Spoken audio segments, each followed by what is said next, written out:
Hello everyone, আজকে চলে আসলাম তোমাদের সাথে আমার সন্ধ্যার নাস্তা শেয়ার করার জন্য। কি দিন আসলো আমার, মজু খাবো তাও নাকি আবার গরম। সাথে ছিল এই মজাদার বার্গারটা অ্যান্ড মিট বক্সটা। এটা মিট বক্স না, মিট প্লেট হয়ে গেছে, কারণ বক্সের মধ্যে তো আর রাখা হয়নি। তো চলো এগুলোই তোমাদের সাথে শেয়ার করি কিভাবে মেক করা হয়েছে।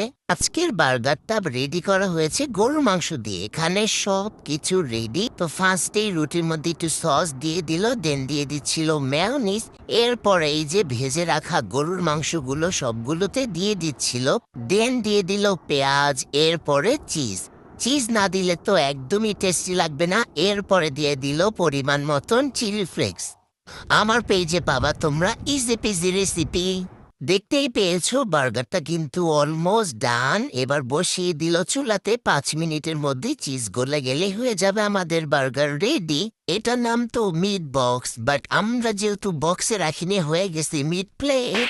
এই নাও তোমরা একটু খাও, তোমাদেরকে রেখে আমি কি একা একা খেতে পারি বলো? বার্গারটা যে কি মজা হয়েছে, সাথে এই মিট বক্সটাও কিন্তু অনেক অনেক মজা। আর সাথে ছিল গরম মজু, যেটা খুবই বিশ্রী খেতে। আজ এ পর্যন্তই, আল্লাহ হাফিজ।